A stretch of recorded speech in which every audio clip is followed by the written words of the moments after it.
Hola, les damos la bienvenida a Todas las Voces. Soy Mónica Valdés. En esta oportunidad conversaremos sobre cómo el conflicto armado afectó a las universidades colombianas, cómo grupos de guerrillas, paramilitares y agentes del Estado incluyeron los campus y universidades de Colombia en sus planes bélicos, generando con esto estigmatizaciones, persecución, desapariciones, asesinatos, exilios, inclusive el exterminio de organizaciones, entre otros hechos, y cuál fue el impacto profundo en la construcción de pensamiento crítico y en la democracia en Colombia. Con un café recién hecho vamos a conversar. Bienvenidas y bienvenidos. La comisionada de la verdad, Marta Ruiz, se refiere a la importancia de las universidades en la democracia y cómo fueron afectadas por el conflicto armado. La comisión ya viene trabajando con grupos universitarios, entendemos la universidad como un territorio donde el conflicto que se expresó de muchas maneras y de manera muy cruenta. Nuestro mandato, nuestro periodo de esclarecimiento comienza en el año 58 y casi que habría que decir que en todas las décadas hay una historia de sangre que contar en las universidades. El tema de las universidades como un factor crucial de la democracia, como un lugar especial de la libertad de pensamiento, para nosotros es de sumo interés, dado el impacto profundo que esta violencia ha tenido en lo que ha sido el desarrollo de las libertades. El conflicto armado entró a las aulas de distintas formas. Afectó la libertad de cátedra, la construcción del conocimiento, la investigación, el papel democrático de las universidades en el país y la generación de ciencia e innovación, así como la expresión de opiniones y la movilización social en las diferentes regiones de Colombia. Hoy conversamos con Leonardo Salcedo, antropólogo, máster en desarrollo rural e integrante del equipo de dirección territorial de la Comisión de la Verdad, y con la profesora Ivonne Suárez, historiadora y doctora en estudios iberoamericanos y actual docente de la Universidad Industrial de Santander, donde además ha liderado el archivo oral de la memoria de las víctimas AMOVI de la UIS. Bienvenidos.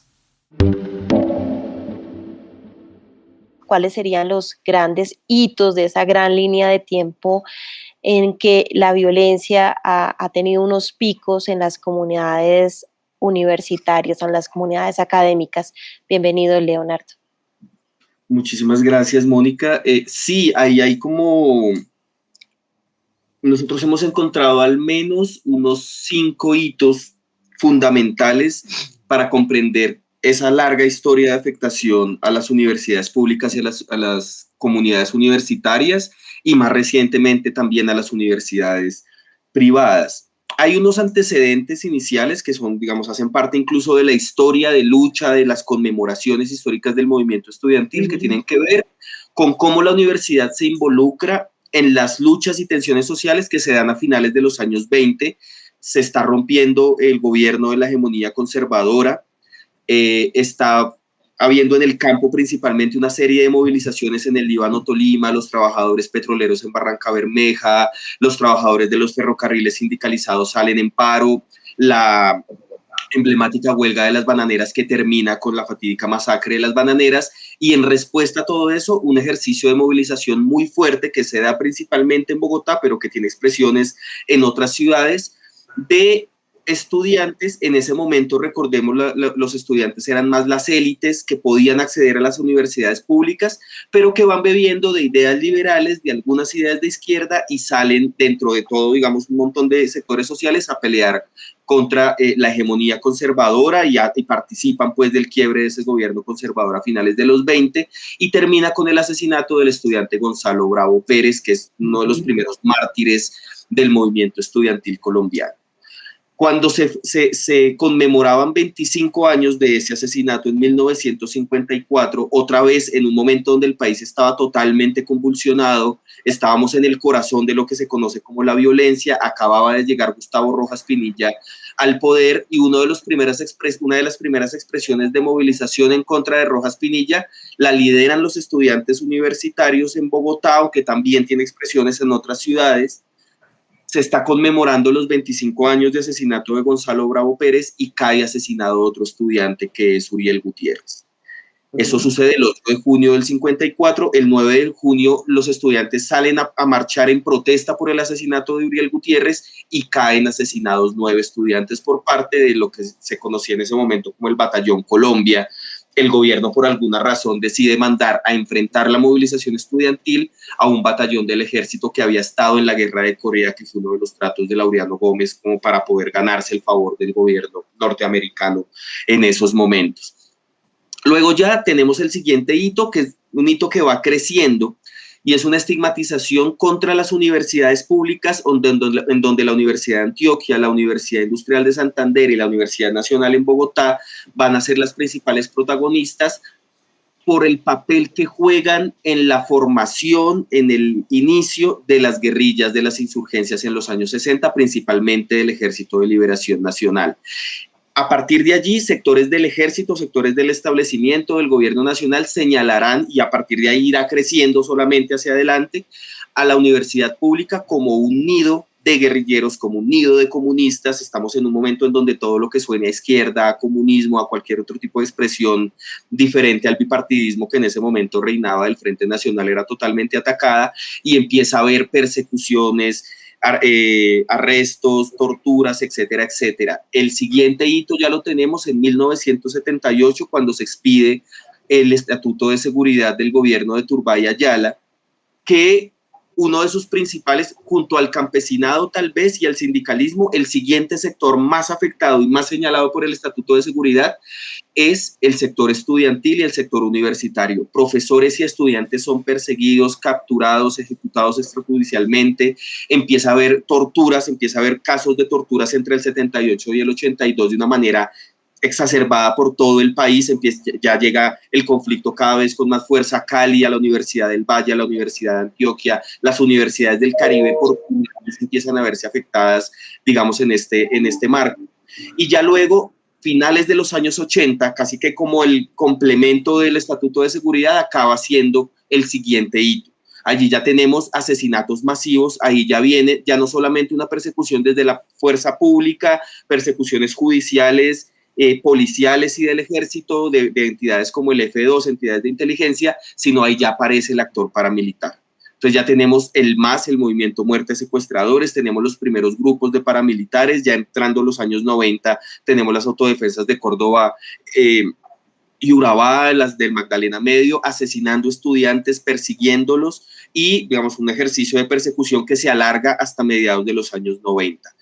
Y el último hito que hemos encontrado masivo tiene que ver ya con los inicios de la década del 2000 y se alarga más o menos desde el año 2000 hasta el 2007, más o menos, donde tenemos una cantidad gigantesca de amenazas, hay asesinatos selectivos, estudiantes desaparecidos, respuestas violentas de parte de la fuerza pública, digamos, de contrarrestar movilizaciones estudiantiles a bala, y una cantidad de exiliados enorme. O sea, gran parte de las personas en el exilio que han aportado su verdad a la comisión hicieron parte del movimiento estudiantil en estos años, en esta época de los 2000, no han regresado al país, rompieron todos sus vínculos, que además es un impacto tremendo el que genera el exilio y una persecución pegada a una estigmatización permanente. Entonces, claro, son perseguidos principalmente aquellos estudiantes que se organizan, que hacen parte de ejercicios de izquierda, que luchan por la educación, que son solidarios con otros ejercicios de movilización, sea campesinos, obreros, etcétera, etcétera,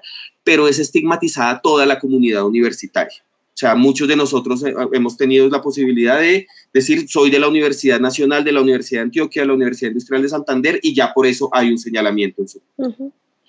Gracias, Leonardo. Pues en este recorrido que has hecho de los hitos, has mencionado diferentes actores armados o no armados que han influido en la estigmatización o en aniquilamiento o desaparición forzada y otros delitos. Quería, profesora Ivonne, que nos pudiera hacer una reflexión, por favor, sobre las diferencias en los modos de actuar de los distintos actores que han intervenido en esta victimización de la comunidad universitaria. Sí, mira, la diferencia ha sido la misma diferencia que ha vivido en general el conflicto en el país. Es decir, una es una primera época, digámosla, en donde el Estado utiliza sus organismos para perseguir al pueblo simplemente porque está defendiendo los intereses de una élite y no le sirve permitir la existencia y la organización y la expresión de la oposición. Allí entonces todavía no existe el ESMAD en esa época, entonces son SIJIN, DIJÍN, policía, ejército, con todos sus cuerpos dedicados a perseguir, a asesinar, a torturar directamente por parte de los organismos. Pero las élites terminan planteándose a partir de las políticas que concertan con los Estados Unidos para las fuerzas militares, que es necesario ampliar la forma de lucha vinculando sectores civiles a la acción militar. Con eso entonces, desde los años 98 más o menos, surge con fuerza las organizaciones paramilitares impulsadas por el Estado, porque es que vamos pensando, si vamos a hacer un reconocimiento a las universidades, ¿quién tiene que pedirle disculpas? ¿Quién tiene que pedir perdón? ¿Quién tiene que hacer reconocimientos frente a las universidades? El Estado. Porque los paramilitares no nacieron solos, los paramilitares nacieron en el seno del Estado. Empieza entonces ya la organización paramilitar al interior de las universidades. No es simplemente como se cree que es que los paramilitares llegaban y venían y hacían y estaban afuera. No, se organizan dentro de las universidades comandos paramilitares formados por profesores, trabajadores y estudiantes de las universidades, dependientes de los comandos centrales, los grandes comandos de los bloques del paramilitarismo y después de las AUC cuando ya hay esta unión. Y eso entonces lleva a generar el régimen del terror. Se suma al miedo que producía antes la persecución del Estado a un régimen de terror. Entonces se impone como mecanismo fundamental de persecución la amenaza, las amenazas del paramilitarismo y se planea entonces lo que viene siendo exitoso en muchas universidades desde esa época hasta ahora, ¿cierto? Se plantea desde los años 2000, pasamos de la inseguridad del Estatuto de Seguridad a la inseguridad de la seguridad democrática, y entonces ya en este periodo el propósito es cooptar las universidades por parte del paramilitarismo. Hoy diríamos no solo del paramilitarismo, sino del narcoparamilitarismo. Gracias, profesora Ivonne. Y ahora, Leonardo, ¿cuáles han sido los patrones que la Comisión de la Verdad ha encontrado como recurrencias en el accionar de los distintos agentes de violencia contra las comunidades universitarias?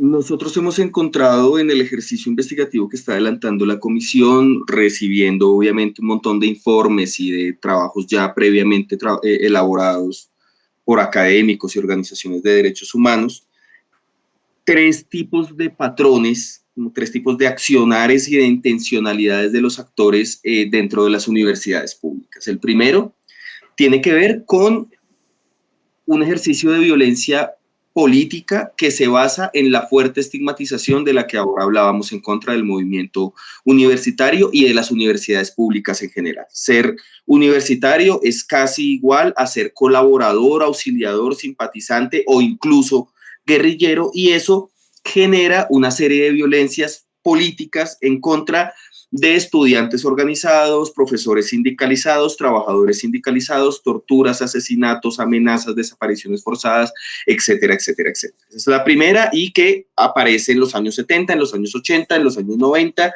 y recientemente en la primera década de los 2000 con muchísima fuerza. La segunda tiene que ver con el accionar paramilitar que le aportó al primero, es decir, el ejército, la policía, en connivencia con los paramilitares, ejecutaron violencia política, que es ese primer patrón, pero aparte de eso, también hubo empresas, principalmente en algunas universidades, aparece allí la Universidad del Atlántico, la Universidad Popular del Cesar, la Universidad de Córdoba, la Universidad Industrial de Santander, resaltan allí que es un ejercicio de captura de rentas públicas. Es decir, en muchas regiones las universidades son casi que la entidad que más dinero genera, más puestos de trabajo puede generar. En términos electorales, tener clientelas dentro de las universidades te garantiza un montón de votos, y los paramilitares intencionalmente, de forma violenta, capturaron esas rentas. Pusieron rectores, es emblemática una reunión de Salvatore Mancuso con el Consejo Superior Universitario de la Universidad de Córdoba, el plan Pistola al que se le acusa a un rector de la Universidad Industrial de Santander, donde hay listas que el rector mandaba a grupos paramilitares y toda una manguala, una alianza entre élites que tenían o que querían tomarse el poder de las universidades con todos sus puestos de trabajo, los dineros que reciben, etcétera, etcétera, y grupos criminales, principalmente paramilitares. Ese es el segundo. Y el tercero tiene que ver con cómo las universidades en diferentes momentos aparecieron en los teatros de guerra y en los planes estratégicos de las guerrillas. Es decir, no solamente era tomarse poblaciones, no solamente era reclutar en el campo, no solamente era atacar la estación de policía, sino que en algún punto las guerrillas, que toda la vida habían intentado hacer proselitismo dentro de los campus, intentaron usar los campus universitarios para desarrollar sus estrategias de guerra. Entonces, tanto ejercicios de reclutamiento como de proselitismo que están durante todos los periodos, pero principalmente hacia finales de los 90 y principios de los 2000 aparecen acciones como cuando las FARC intenta mandar un rocket desde el campus de la Universidad Nacional hacia la Embajada de los Estados Unidos, que además falla y cae en el barrio Quinta Paredes, ¿cierto? O sea, como los campus acaban siendo también parte de las estrategias de guerra de las guerrillas. Aquí hay que decir una cosa y con eso termino, y es que cuando se hace el análisis estadístico, entre fuerza pública y paramilitarismo concentran más del 80% de los hechos victimizantes en contra de las comunidades universitarias. El restante es de actores desconocidos y de las guerrillas, donde aparte de usar el campus también hay asesinatos selectivos, o sea, tenemos, por ejemplo, el asesinato de Chucho Bejarano, etcétera, etcétera, donde también las guerrillas accionan dentro de las universidades o por fuera de ellos, pero contra miembros de las comunidades universitarias. Gracias, Leonardo. ¿Y la profesora Ivonne quería complementar? Sobre lo que decía Leonardo, que me parece muy importante, es que reconozcamos cómo toda esta persecución a los sectores de oposición de las universidades llevó a que se urbanizara el conflicto, pero a que se urbanizara el conflicto de una manera muy particular, mucho más desconocido e invisibilizado que el conflicto que se estaba viviendo en el campo, invisibilizado detrás de la pancarta de la estigmatización. Entonces, allí no era conflicto, eran simplemente los estudiantes terroristas que salían a hacer cosas terribles y las fuerzas del Estado que tenían que pues actuar en su contra. Pero esa gran pantalla permitió entonces que el Estado ampliara su persecución y el exterminio y el genocidio de la oposición tocando personas muy importantes, porque es que en las universidades estaban no solo miembros activos de los grupos de oposición, sino que estaban grandes pensadores de los grupos de oposición. Y en estos contextos, ¿cómo analiza la Comisión de la Verdad el sector universitario como víctima del conflicto armado? El conflicto atacó muy fuertemente a las universidades como instituciones y como comunidades educativas, que dentro de estas atacó principalmente a aquellos estudiantes, profesores y trabajadores que estaban planteándose cambios en la democracia, cambios en el país. Atacó también a aquellos que estaban peleando por la ampliación del derecho a la educación o contra reformas privatizadoras a la educación. Atacó también a aquellos que estaban movilizándose desde las universidades en solidaridad con otros sectores, aquellos que movían la universidad para recibir a los éxodos campesinos, a las mingas indígenas, a los paros de trabajadores, etcétera, etcétera. Y atacó también a todo aquel que quería relacionar a la universidad con la sociedad. Tenemos un montón de casos encontrados en donde hubo estudiantes amenazados, asesinados, desplazados, que no hacían parte de organizaciones de izquierda, sino que, por ejemplo, desde sus conocimientos iban a los barrios populares a hacer pre-ICFES para que los jóvenes de los barrios populares pudieran tener un mayor acceso a la educación superior, o investigadores que estaban viendo cómo las hidroeléctricas podrían afectar si se construían ambientalmente diferentes regiones, y solo por hacer el ejercicio académico fueron afectadas. Eso es lo que queremos reconocer desde la comisión, y queremos reconocer también todas esas resistencias que desde la universidad han emanado, aún en medio del conflicto, para poder seguir dando desde la universidad una mejor opción de sociedad. Tenemos ahora una intervención del comisionado de la verdad, Saúl Franco, quien como docente e investigador ha liderado la revisión de los impactos del conflicto en las universidades colombianas y sus aportes al estudio de la confrontación armada, así como los llamados que ha hecho la comunidad universitaria al diálogo y la convivencia en el país. Las universidades han sido al mismo tiempo y con distinta intensidad en los diferentes momentos escenarios de la confrontación armada, víctimas de la confrontación armada.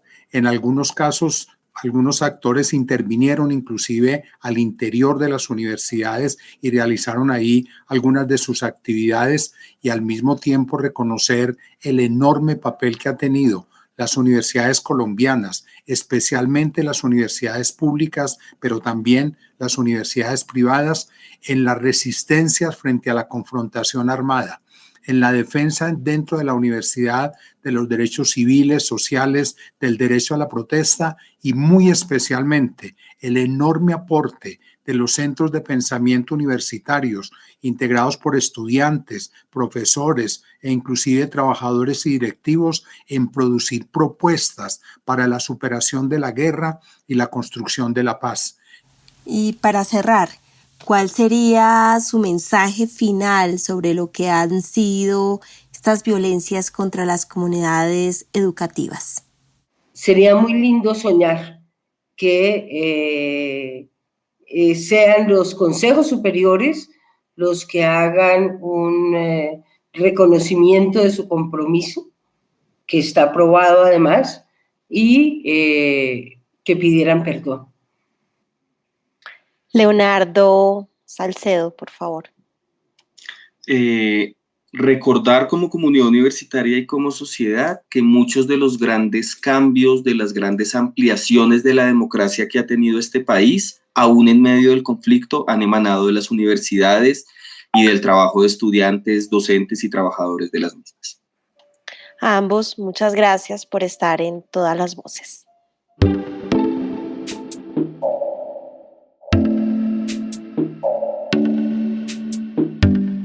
Todas las Voces es un programa de la Comisión de la Verdad en alianza con la Misión de Apoyo al Proceso de Paz, MAP-OEA, y se emite en las emisoras asociadas a la Red de Radio Universitaria de Colombia.